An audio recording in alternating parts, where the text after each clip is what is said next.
नमः हरे हराये नमः। हरे कृष्णा जी, आप सबका बहुत बहुत स्वागत है। हमारे सारे कार्यक्रम इस्कॉन फाउंडर आचार्य हिज डिवाइन ग्रेस एसी भक्ति वेदांत स्वामी प्रभुपाद जी को समर्पित है। मंगलाचरण आरंभ करते हैं। ओम नमो भगवते वासुदेवाय। ओम नमो भगवते वासुदेवाय। ओम अज्ञानतिमिरान्धस्य ज्ञानाञ्जनशलाकया चक्षुरुन्मीलितं येन तस्मै श्रीगुरवे नमः। श्रीचैतन्यमनोभीष्टं स्थापितं येन भूतले स्वयं रूपः कदा मह्यं ददाति स्वपदान्तिकम्।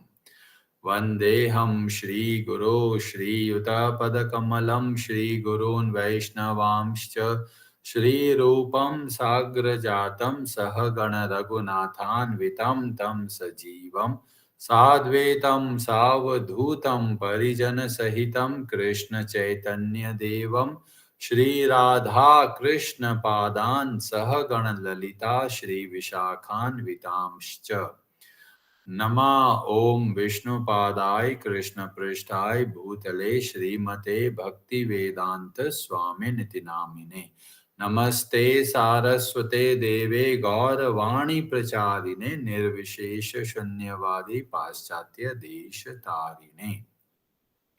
नमो महावदन्याय कृष्ण प्रेम प्रदायते कृष्णाय कृष्ण चैतन्य नाम्ने गौरत्विषे नमः। हे कृष्ण करुणा सिंधु दीनबंधु जगतपते गोपेश गोपिका कांत राधा कांत नमोस्तुते। तप्त कांचन गौरांगी राधे वृंदावनेश्वरी वृषभानुसुते देवी प्रणमामि हरिप्रिये। वाञ्छाकल्पतरुभ्यश्च कृपा सिन्धुभ्य एव च पतितानां पावनेभ्यो वैष्णवेभ्यो नमो नमः। जय श्री कृष्ण चैतन्य प्रभु नित्यानंद श्री अद्वैत गदाधर श्रीवासादि गौर भक्त वृंद। हरे कृष्ण कृष्ण कृष्ण हरे हरे, हरे राम राम राम हरे हरे। कार्पण्य दोषोपहत स्वभाव पृच्छामि त्वां धर्म सम्मूढ़ चेताः।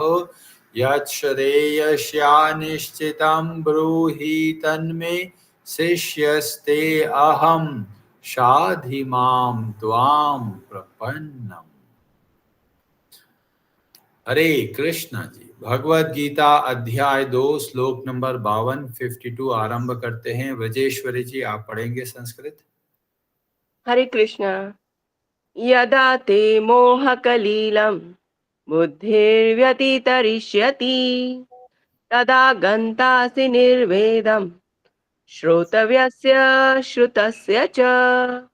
हरे कृष्ण। हरे कृष्णा। यदा जब ते तुम्हारा मोह के कलीलम घने जंगल को बुद्धिमय दिव्य सेवा व्यतितरिष्यति पार कर जाती है, तदा उस समय गंता असि तुम जाओगे। निर्वेदम विरक्ति को, श्रोतव्यस्य सुनने योग्य के प्रति, श्रुतस्य सुने हुए का च भी। जब तुम्हारी बुद्धि मोह रूपी सघन वन को पार कर जाएगी तो तुम सुने हुए तथा सुनने योग्य सब के प्रति अन्य मनस्क हो जाओगे। हरे कृष्णा जी, भगवान श्री कृष्ण इस श्लोक के माध्यम से अर्जुन के मन में एक कोई बात है जो इसका उत्तर यहाँ पर देते हैं। पिछले श्लोक में भगवान श्री कृष्ण बोलते हैं कि जन्म बंध विनिर्मुक्ता पदम गच्छन्त्य अनामयम। जब हम लोग बुद्धि योग के द्वारा अपने कर्तव्य कर्मों का पालन करते हैं भगवान की सेवा समझकर, तब हम भगवान के धाम को जा सकते हैं। तो अर्जुन सोचते हैं कब जाएंगे? तो इसका उत्तर यहाँ पर देते हैं, यदा ते मोह कलीलम, जब हमारी बुद्धि शुद्ध हो जाएगी। अभी मन जो बुद्धि है वो अशुद्ध क्यों है? क्योंकि इसके अंदर मोह छिपा हुआ है। और मोह कहाँ से प्रकट होता है? शरीर के प्रति जो अपनापन का भाव होता है वह हमारे बुद्धि के अंदर मोह को प्रकट कर देता है, और उस मोह के कारण हम लोग सुखों के पीछे भागने लग जाते हैं, और जिसकी वजह से हम जो परिणाम है उसमें फंस जाते हैं। तो भगवान श्री कृष्ण यहाँ बहुत सुंदर उदाहरण देते हैं, जब बोला मोह कलीलम, जैसे एक बहुत बड़ा भयानक और बहुत गहरा घना जंगल है, उसके अंदर कोई व्यक्ति अगर चला जाए तो उसको बाहर निकलना बहुत मुश्किल है। ऐसे ही जब हमारी बुद्धि मोह से भ्रमित हो जाती है तो हम पता नहीं कर पाते कि हमको कौन सा कार्य करना है और किस तरीके से कार्य करना है। कलील का एक शब्द का अर्थ होता है दलदल, मतलब जितना हम प्रयास करते हैं उतना उस दलदल के अंदर फंसते चले जाते हैं। तो यहाँ पर बताया गया कि जब बुद्धि को हम शुद्ध करते हैं तब हम लोग धीमे धीमे अपने वास्तविक कल्याण का कार्य कर पाते हैं, और जब कल्याण का कार्य करते हैं उस समय तब बोला गया तदा गंतासी निर्वेदम श्रोतव्यस्य श्रुतस्य च, जो सुना हुआ है और जो सुनने योग्य है सबके प्रति कैसा भाव हो जाता है? अनासक्त का। जो कई बार हम लोग जब शास्त्रों का अध्ययन करते हैं तो हम देखते हैं कि वहाँ वर्णन मिलता है, अगर ऐसा करोगे तो ये मिलेगा, ये व्रत करोगे तो ये परिणाम मिलेगा, ऐसा करोगे तो ये परिणाम मिलेगा। तो परिणाम के बारे में बहुत सारी बातें बताई गई। तो भगवान श्री कृष्ण बोल रहे हैं कि जब हम मोह रूपी दलदल से बाहर निकलने का प्रयास करते हैं तब जो हम सुनते हैं कि इसको करने से हमें को ये प्राप्त होगा, तो हमारा जो मन है और जो बुद्धि है इससे ऊपर उठने लगते हैं, क्योंकि हमको पता चलता है कि ये क्यों बोला गया। क्योंकि शुरू के अंदर जैसे बच्चे को कोई अच्छा कार्य करवाना है तो उसको प्रेरणा दी जाती है कि बेटा अगर तुम ऐसा करोगे तो तुमको ये मिलेगा। पर जैसे जैसे बच्चा बड़ा होता है उसको समझ में आने लगता है कि ये तो बहुत अच्छा कार्य है, इसमें हम सब का भला है, तो बिना परिणाम को सोचे या बिना परिणाम के प्रति आसक्त हुए बहुत अच्छे तरीके से वह कार्य करता है। ऐसे ही जब हम शास्त्रों को अच्छे से समझने का प्रयास करते हैं तो हमको पता चलता है शुरू में हमको प्रेरणा देने के लिए इस तरीके की बातें बताई गई कि सोमवार का व्रत करोगे तो ये मिल जाएगा, मंगलवार को व्रत करोगे तो ये मिलेगा, नवरात्रि का व्रत करोगे तो ये प्राप्त होगा। तो ये सब क्या है? ये शुरू के अंदर जो लोग भक्ति से दूर है, भगवान से दूर है, पूजा पद्धति से दूर है, उनको प्रेरणा देने के लिए ऐसा वर्णन हमें वेदों में मिलता है। पर जब जैसे जैसे वो पूजा पाठ करना आरंभ करता है, उनका मन शुद्ध होने लगता है, तब हमें उनको पता चलता है कि ये जो बताया गया है ये सही तो है पर ये हमारा लक्ष्य नहीं है। और इसलिए हमें भी जब शास्त्रों का अध्ययन करना है तो हमको ये विचार के करना है कि ये हमें क्यों बताया जा रहा है, इसके पीछे का उद्देश्य क्या है, और उद्देश्य को समझकर फिर हमको शास्त्रों के हिसाब से कार्य करना है। यहाँ पर बोला गया श्रुता मतलब सुनना, तो केवल सुनने मात्र से या तो हम संसार के अंदर फंसते चले जाते हैं या फिर संसार से बाहर निकलते चले जाते हैं। तो सुनना बहुत बहुत अद्भुत एक टेक्निक है, एक तरीका है जिसके द्वारा या तो हम संसार में फंस जाएंगे या फिर हम संसार से बाहर निकल जाएंगे। और इसीलिए बताया गया कैसे लोगों से हम सुनते हैं, कैसे लोगों का हम संग करते हैं, उसका बहुत भारी प्रभाव पड़ता है। जो लोग भोगों के पीछे भागते हैं तो अगर हम ऐसे लोगों का संग करते हैं तो हमारे मन में भी आने लग जाता है, अरे ये व्रत करेंगे ना हमको ये फायदा मिल जाएगा। तो हमारे यहाँ पर भी एक प्रोग्राम हो रहा था, तो हम जो ऑर्गेनाइजर थे उनको बुलाया कि भाई अभी बारिश हो जाएगा तो क्या करेंगे, तो बोलते चिंता मत करो, हमने गणपति होमा कर दिया है ताकि हमारे जो रास्ते में जो रुकावट आ जाए वो दूर हो जाए।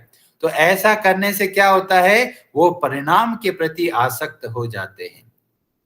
और इसलिए हमें शास्त्रों को सही तरीके से समझना है, और सही तरीके से समझने का उपाय बताया सुनने से। और इसीलिए प्रहलाद महाराज भागवतम में बताते हैं कि जब हम भक्ति का आरंभ करते हैं तो वहां पर पहला जो स्टेप बोला गया, श्रवण।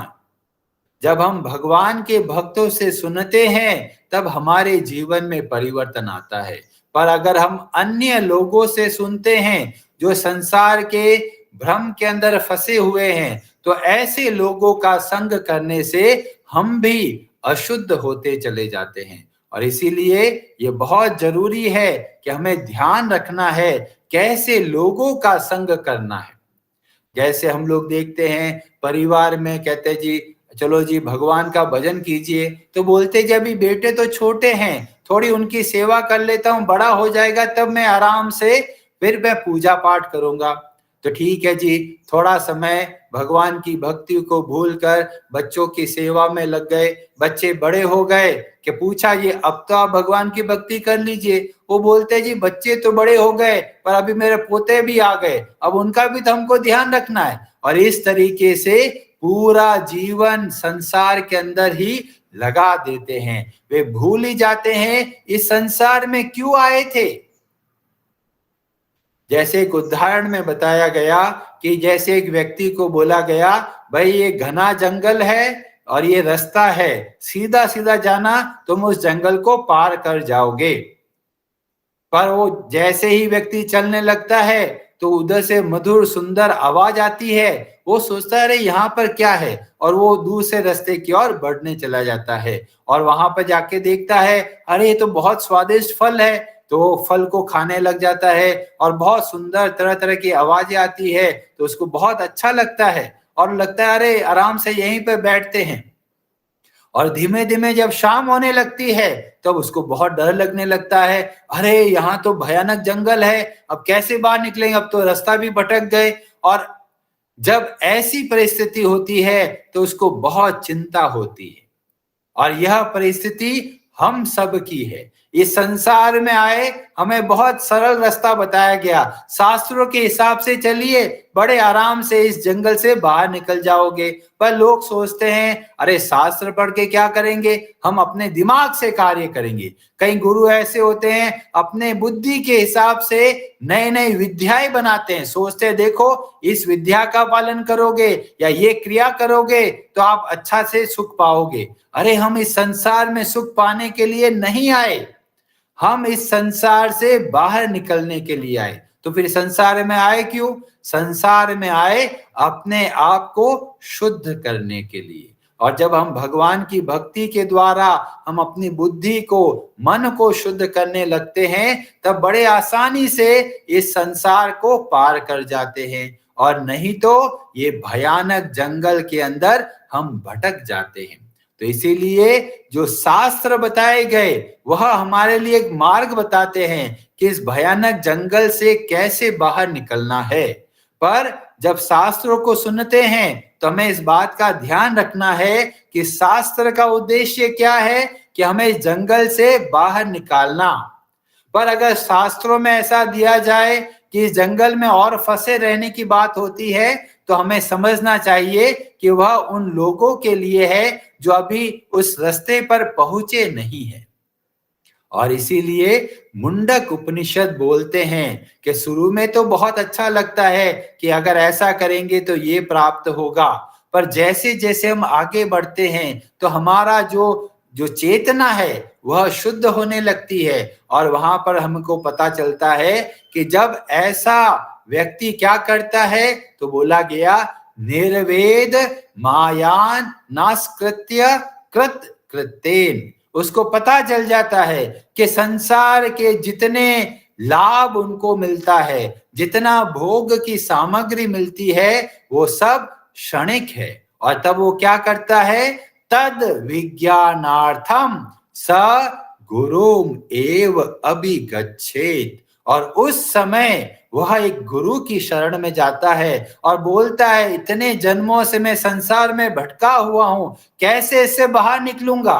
और तब वह ऐसे गुरु जो कि कौन है, श्रोत्रव्य ब्रह्मनिष्ठ, जो ब्रह्म को समझते हैं, केवल किताबी वेदों का ज्ञान नहीं रखते, जो खुद अनुभव किया है शास्त्रों के अनुसार जीवन को चलाकर, और जब इस तरीके से कार्य करते हैं तो ऐसे गुरु हमें वास्तविक अर्थ बता सकते हैं। और जब ऐसे गुरु की शरण में रहकर कार्य करते हैं तब हम आसानी से पता कर लेते हैं कौन से शास्त्रों के शब्दों के हिसाब से चलना है और कौन से जो शास्त्र के शब्दों को नहीं सुनना है। क्यों? क्योंकि बताया गया कुछ ऐसे श्लोक है जो वास्तव में शुरू के लिए प्रेरणा देने के लिए होता है, और इसीलिए सुनना बहुत जरूरी है। सुनने मात्र से जीवन में परिवर्तन आता है। पद्म पुराण के अंतर्गत जो उत्तर कांड है उसका जो अध्याय 175 के अंदर गीता महात्म्य का वर्णन आता है, और वहां बताया गया भगवत गीता की कितनी भारी महिमा है। तो वहां बताया गया कि एक ब्राह्मण होते हैं जो बहुत अपने आप को घमंडी होते हैं, सोचते हैं मुझे बहुत ज्ञान है वेदों का, शास्त्रों का। और जो घमंड होता है उसी से पता चलता है कि जो ज्ञान है वो कैसा है। वो ज्ञान रूखा सूखा है, वास्तव में अर्थ को नहीं समझे, क्योंकि जैसे हम अर्थ को समझते हैं उतना हम विनम्र बनते हैं। तो ये ब्राह्मण कैसे होते हैं? उनको लगता है हमने सारे शास्त्र पढ़े हुए हैं और बहुत घमंडी होते हैं, और जिसकी वजह से बाकी लोगों का अनादर करते हैं। और ऐसा करते करते जब बहुत समय हो जाता है और उनकी मृत्यु हो जाती है तो बहुत तकलीफ पाते हैं अलग अलग नरकों में जाकर। कोई सोचेगा अरे नरक में क्यों चले गए? इनको तो वेदों का ज्ञान था। कि वेदों का ज्ञान था पर किताबी ज्ञान था, और आचरण कैसा था? दूसरों को नीचा दिखाने का कार्य करते थे, और इसीलिए बहुत सारे नरकों में भटक कर फिर उनका जन्म होता है। उनको मनुष्य का शरीर नहीं मिलता। उनको क्या शरीर मिलता है? उनको शरीर मिलता है एक तोते का। अभी तोते का जन्म हो गया, बेचारा अपना परिवार के साथ में इधर उधर करता है। एक बार वो भटक जाता है अपने परिवार से और बहुत भूखा प्यासा जमीन पर गिर जाता है। अभी तोता जमीन पर गिरा हुआ है, बस वो मरने वाला ही है। इतने में ही एक ऋषि वहां से जा रहे होते हैं और उनको देखते, अरे ये तोता बेचारा बहुत पीड़ा में है। तो उस तोते को उठाते हैं और अपने आश्रम लेके जाते हैं। अभी ऋषि मुनि ने ये नहीं सोचा सभी अपने कर्मों का फल पाता है, मरने दो इस तोते को। नहीं, एक विद्वान व्यक्ति को चाहिए कि अगर कोई और प्राणी दुख में है तो कैसे उसके दुख को दूर करे, और ऋषि वही करते हैं। उस तोते को अपने आश्रम में लेके आते हैं, उसको जो आवश्यकता है वह देते हैं, और वहां पर जो बच्चे होते हैं आश्रम में उनको बोलते हैं कि इस तोते का ध्यान रखना। अभी वो तोते का ध्यान कैसे रखते हैं? एक तो उसके शरीर की जो आवश्यकता है वह पूरा करते हैं, तोते को जो दाना चाहिए पानी चाहिए वो देते हैं, पर साथ में वो क्या करते हैं? वो बैठकर तोते को पास में बिठाकर भगवत गीता के अध्याय 1 का उच्चारण करते हैं। हर रोज भगवत गीता सुनते सुनते वो तोता पूरा का पूरा याद कर लेता है और बाद में उस तोते का उद्धार होता है। तो इससे हमें बहुत सारी शिक्षाएं मिलती है कि अगर आप किसी की सेवा करना चाहते हैं तो किस तरीके से सेवा करेंगे, उनको भगवान से जोड़कर आप उनकी सेवा कर सकते हैं। और इस छोटी सी कथा में इतनी सारी शिक्षाएं हैं और हम बहुत सारी इससे प्रेरणा ले सकते हैं, पर मुख्यतः हम इस बात को बताना चाहते हैं केवल सुनने मात्र से हमारे जीवन में परिवर्तन आरंभ हो जाता है। और इसीलिए अच्छे लोगों का संग कीजिए, जो हमको भगवान की भक्ति सिखाए, भगवान की भक्ति करने की प्रेरणा दे। ऐसे लोगों का संग करने से हमारा मन शुद्ध होता है, हमारी बुद्धि कुशाग्र होती है और हमको पता चलता है किस तरीके का कार्य करना है और किस तरीके का कार्य नहीं करना है। हरे कृष्णा जी, आप सबका बहुत बहुत धन्यवाद। आप में से किसी का कोई प्रश्न हो, आप अपना हाथ खड़ा कर सकते हैं। अनु माता जी, आप कुछ कहना चाहते हैं? हरे कृष्णा प्रभु जी। हरे कृष्णा जी। प्रभु जी, आपने जो आज पॉइंट्स बताए उससे मेरे दो सवाल हैं। तो पहला ये कि जैसे आपने बोला कि शुरू में बहुत सारी चीजें होती हैं जो हमें ट्रेनिंग देने के लिए होती हैं, जैसे कि इच्छानुसार व्रत हुए या पूजा हुई, जिस पूजा पद्धति हुई उस प्रकार से। पर कई बार हमारे सामने जो है वो ऐसी मतलब घटनाएं होती हैं या ऐसी मतलब हम लोगों से मिलते हैं कि उस सिचुएशन से बाहर निकलना बहुत मुश्किल हो जाता है और हम जो है उनसे आसक्त हो जाते हैं कि हमें इनसे मिल रहा है और हम नहीं छोड़ सकते। और दूसरा प्रश्न मेरा ये है कि आपने बोला कि हमें जो प्राणी हैं हमारे मतलब जो है हमें हमारा फर्ज बनता है कि हम उनका बार जो है देखें और देखभाल करें। तो प्रभु जी, अभी जैसे आपने ये वाली स्टोरी बताई, तो इसमें जो है वो ब्राह्मण जो थे उन्होंने जो है अपना कर्तव्य निभाया और उसके बाद जो है वो अपने कार्य में वापस लग गए। लेकिन हम एक और तरफ एक स्टोरी सुनते हैं जो कि भरत महाराज की, आप बताते हैं कि वो भी हिरण को ऐसे ही मदद किए थे। तो कई बार एक जो है वो भक्त के दिमाग में ये भी आता है कहीं ज्यादा उसमें आसक्ति ना हो जाए, तो इस सिचुएशंस में हम क्या कर सकते हैं, मतलब कैसे रिएक्ट कर सकते हैं? हरे कृष्णा। हाँ, तो बहुत ही बढ़िया प्रश्न। पहला प्रश्न ये है कि जब हम इच्छा करते हैं और इच्छा पूरी हो जाती है तो बहुत अच्छा लगता है। तो क्या आता है, बार बार हम लोग कोई ना कोई इच्छा के आवेश में आकर हम वो पूजा पद्धति, पूजा पाठ या जो नवरात्र का जागरण हो गया, कुछ इच्छा पाने के लिए करने लग जाते हैं, क्योंकि हमें लगता है अरे हमारी इच्छा तो पूरी हो रही है। पर जब हम भक्तों का संग करते हैं तब हमको पता चलता है जितनी इच्छाएं पूरी हो रही है उतना हमारी आसक्ति बढ़ रही है। किसमें बढ़ रही है? संसार के भोगों में। हम लोग कई बार सेठ जी के परिवार को देखते हैं कि उनके परिवार में उनकी वाइफ है, बेटा है, बेटी है, बहुत दान पुण्य करते हैं, पर उनके पीछे का भाव क्या रहता है कि हमारा व्यापार अच्छा चले जी, और इसीलिए वो दान देते हैं। पर ये नहीं देखते कि अभी इस दान के चक्कर में हमको बहुत पैसा मिला, उस पैसों के चक्कर में और हम लोग इस संसार के अंदर उलझते चले गए। तो शुरू में तो अच्छा लगता है, पर जब हम सही लोगों का संग करते हैं तब हमको पता चलता है इस तरीके के अंदर भी बहुत भारी समस्या है। और इसीलिए भगवत गीता जैसे ग्रंथों को समझना बहुत जरूरी है। नहीं तो हमको लगेगा अरे हम तो वेदों के हिसाब से तो कार्य कर रहे हैं, उन्होंने बोला धर्म अर्थ काम और मोक्ष, तो अर्थ तो हमको चाहिए, तो कामना भी हमारी पूरी हो रही है और हम तो उसके हिसाब से कार्य कर रहे हैं। तो फिर भगवान बोलते हैं कि जब हम आत्मवान बनते हैं, अपने आत्मा को पहचानते हैं, तो हम संसार के जो सुख भोगने की इच्छा है वो स्वतः ही कम होने लगती है। और कम कैसे होती है? जब हम निष्काम भाव से सेवा करते हैं। जैसे कोई भोग की वस्तु हमको मिल रही है, हम खुद ग्रहण नहीं करके दूसरों को समर्पित करते हैं, उससे बहुत जल्दी हमारे मन के अंदर बदलाव आता है। और इसीलिए सेवा पर बहुत जोर दिया गया। भगवान श्री कृष्ण जब भक्ति के बारे में बोलते हैं, वो उसका मतलब ही यही है कि हमको सेवा करनी है, हर कार्य को भगवान की सेवा समझ के करना है। तो यह हुआ पहला प्रश्न का उत्तर। दूसरा यह है कि कैसे हम पता करें कि इस जीव के प्रति हम ज्यादा फंस गए या नहीं। एक तरफ भरत महाराज की कथा मिलती है जो हिरण में अंदर आसक्त हो जाते हैं, और एक तरफ इस ऋषि को देखते हैं, उन्होंने उस तोते का ध्यान तो रखा पर वो उसमें आसक्त नहीं हुए। तो कैसे पता करते हैं? उससे पता किया जाता है हम अपनी भक्ति के अंदर कितना दृढ़ है।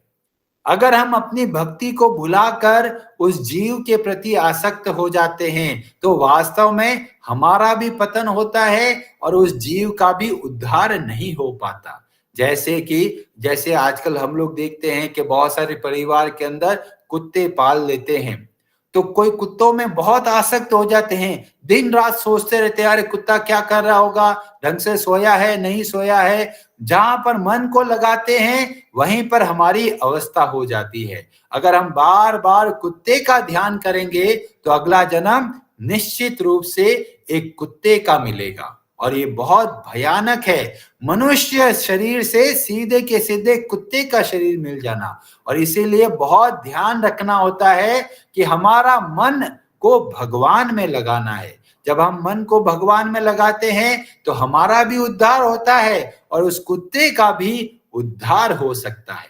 तो हमको भी अपना उद्धार करना है और अन्य जानवर का भी उद्धार करना है। ऐसा नहीं कि उस जानवर के चक्कर में जानवर का तो उद्धार नहीं हुआ और खुद का बहुत भारी पतन हो जाता है। तो इस बात का हमको बहुत ध्यान रखना है कि मन कहां पर लगता है। ठीक है जी, हरे कृष्ण। हरे आपका बहुत बहुत धन्यवाद। हरे हराये नमः।